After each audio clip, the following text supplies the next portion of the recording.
A tenebrosa história de Chikatilo, o açougueiro de Rostov, o serial killer mais conhecido da história da União Soviética. Olá, meus queridos amigos, meu nome é Thaís, sejam bem-vindos a mais um novo vídeo do canal. Se você gosta desse tipo de conteúdo, deixe seu like e se inscreva. E bora lá para a história.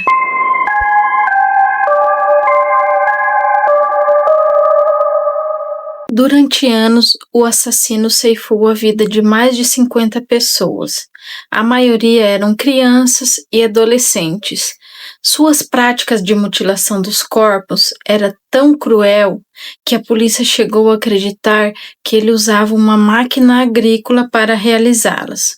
Os detalhes dos crimes confessados na audiência levaram ao desmaio de funcionários do fórum e até mesmo das pessoas que assistiam o julgamento. Histórias de serial killers sempre são muito chocantes. Algumas delas, inclusive, provocam frio na espinha ou náuseas enquanto as lemos. A história de Chikatilo é uma delas. Conhecido como açougueiro de Rostov ou estripador vermelho, ele aterrorizou a cidade soviética de Rostov e seus arredores durante os anos 80. Andrei Romavik Chikatilo nasceu em 1936 em uma vila na Ucrânia. Era uma época em que a fome e a miséria se espalhavam por ali e surgiram alguns casos de canibalismo como uma forma de sobrevivência.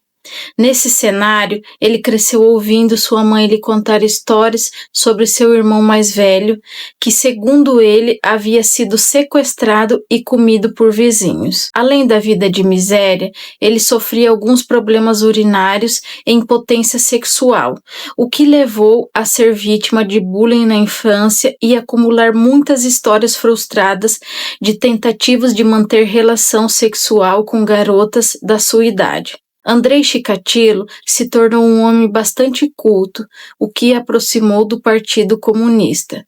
Aos 34 anos, foi contratado como professor do ensino médio, no entanto, transitou por várias escolas em função de receber recorrentes acusações de assédio infantil, até que conseguiu um emprego público em Charkiv, onde fixou residência e também deu início aos seus crimes.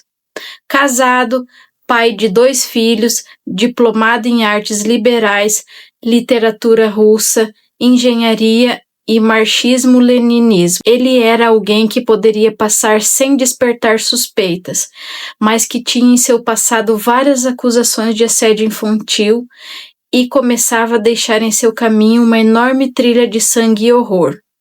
Como sempre viajava a trabalho, escolhia suas vítimas em pontos de ônibus e estações de trem e se livrava dos corpos em florestas próximas. Sua primeira vítima foi uma menina de 9 anos chamada Yelena Zakopchinova. Acho que é assim que pronuncia. Capturada por ele em um ponto de ônibus enquanto voltava para casa de uma pista de patinação de gelo.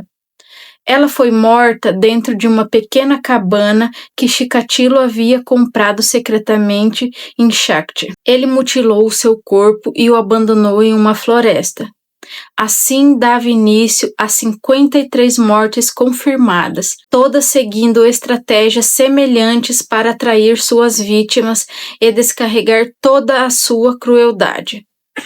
Tem uma lista na internet com o nome e idade e a forma em que as vítimas foram mortas. Nesta lista consta nomes de meninos também.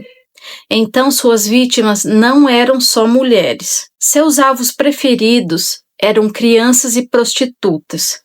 Elas eram capturadas em pontos de ônibus e estações de trens. Mutiladas, seus olhos eram perfurados, pedaços de seus corpos eram arrancados a mordidas e os restos mortais eram abandonados em florestas. Ele amarrava suas vítimas com os braços para trás e tentava estuprá-las. Após fracassar por causa da sua impotência, ele as esfaqueava repetidamente. Em alguns casos, desfigurava os órgãos genitais de suas vítimas e dilacerava suas línguas para que elas não pudessem gritar. A crueldade de seus crimes era tamanha que muitas pessoas achavam que as mortes haviam sido provocadas por algum animal selvagem ou até mesmo por um lobisomem. Com o passar do tempo, a pilha de corpos deixada por Chikatilo só foi aumentando, mas o Partido Comunista se negava a assumir que havia um serial killer ali. Em 1983, o detetive Mikhail Fetizov veio de Moscou para liderar as investigações. A polícia encontrou Andrei saindo de uma floresta com um rosto cheio de sangue e um corte nas mãos. Mas ele acabou sendo liberado por falta de provas. No dia seguinte, porém, um corpo foi encontrado e o incriminou. No dia 20 de novembro de 1990, Andrei Romanovich Chikatilo foi preso. No início, ele negou todas as acusações, porém, acabou narrando detalhadamente cada crime em suas conversas com o psiquiatra Bukhanovsky. Confessou como assassinou cruelmente 56 pessoas, mostrando toda a sua selvageria em seus atos. A polícia, entretanto, encontrou somente 53 corpos. Seu julgamento levou 6 meses, nos quais ele permaneceu enjaulado para evitar a ira das famílias das vítimas. Embora sua defesa tenha tentado sustentar a tese de que ele não tinha condições mentais de responder pelos seus atos. Ele mostrou muita frieza durante o julgamento e não havia dúvidas de que sentiria prazer ao executar cada crime. Quando a sua sentença foi proferida, ele fez a seguinte afirmação no tribunal: "Quero que meu cérebro seja desmontado pedaço por pedaço e examinado, de modo que não haja outros como eu." Em 15 de novembro de 1994, foi preso em uma cela privativa da prisão de Rostov e executado com um tiro fatal atrás da orelha. Ele foi enterrado em uma cova rasa, sem identificação, no cemitério da prisão. Depois deste caso, 4 livros foram escritos baseado nele.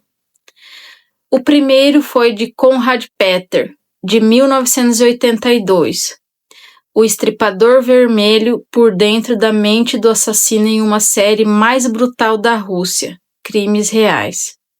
Depois foi por Robert Cullen, de 1993, O Departamento de Assassinos, a caçada de 8 anos do detetive Viktor Burakov ao assassino em série mais selvagem de nossos tempos. E também Mikhail Krivik, 1993, Camarada Chikatilo, a psicopatologia do notório assassino em série da Rússia.